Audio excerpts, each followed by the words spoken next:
What's up, everybody? Another day, another time I'm kicked out of my chair. Aurora? You kicked me out of my chair like that? In the middle of me trying to do this thing? Unbelievable. Alright, so we're going to be talking about Rhythm of War by Brandon Sanderson. It's book 4 in the Stormlight Archive. If you don't want spoilers, I would not suggest watching this video because it's basically all just going to be spoilers. Um, it is my least favorite book so far in the series. I would give it a 4 out of 5. I think that coming off of the highs that was Words of Radiance and Oathbringer, that's probably why I feel that way about it. There is some good stuff that still happens in the book. It builds a lot more on the Cosmere, and that's coming into play more and more. You get a lot more of Shadesmar because Shallan and Adeline go into Shadesmar, and you get to deal with the Adeline being on trial to for the representing the entirety of humanity and everything that happened during the Recreants. You get to meet Maya, which is Adeline's sword, and her being a Deadeye, which was really interesting.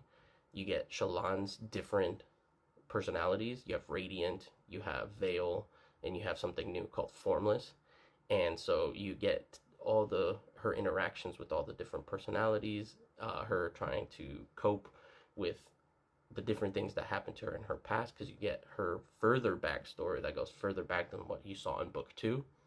So that also is really interesting. Kaladin is in a slump throughout this book. He had some issues speaking the fourth ideal, and him and Syl's relationship is kind of severed.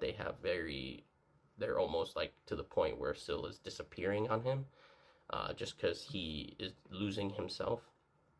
So you get to see a lot more of the fused as well. You get to see the different ways that they fight. You get to see the different types of fused and how they actually have, similar to humans, you have honorable humans and you have dishonorable humans. You have honorable fused and you have dishonorable fused. You get to see more viewpoints through the Parshendi because you get Venli's backstory, and you get more into how Venli and Eshonai ended up where they were in the beginning of book 1 of The Way of Kings. And so you get to see how Venli ended up becoming the bad person that she was, and her trying to cope with that and understanding why she did what she did. And she's also constantly in this game of trying to hide Timber inside of her while also having the other Spren as well that would make her into the envoy that she is, which is her role throughout the book. You get to see her interactions with Leshwi. You get to see her coming to the realization that the fused aren't what the good things that they're supposed to be. You get to see Kaladin meet his parents again for the first time since he enlisted in the military. You get to see the Kaladin in the fact that he has a little brother now, and so that comes into play a lot. You get to see Dalinar and him trying to understand what it means to be a bondsmith. The fact that he united the 3 realms at the end of Oathbringer, and how he's kind of coping with the new responsibility of not only leading Alethkar, but now also leading Urithiru, trying to form these relationships with the different monarchs on all the different realms. Thelena, you got Jock Hevid, dealing with Fen, dealing with Taravangian, dealing with Yonagon, and that's really interesting relationship.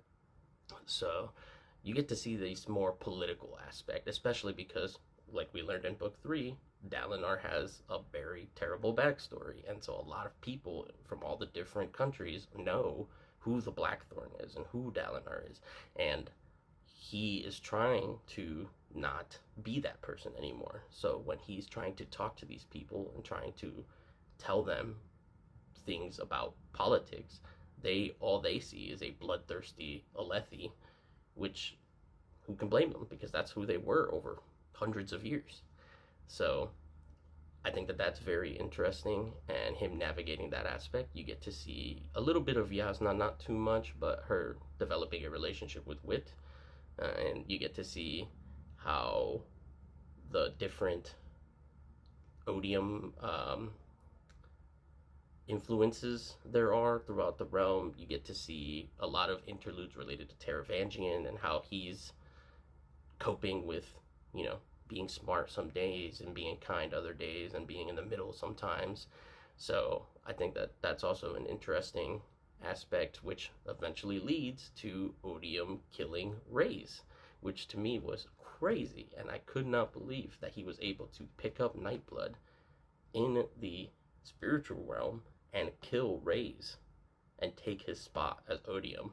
And what he did in the epilogue, where he takes Wit's memory and changes it, absolutely crazy.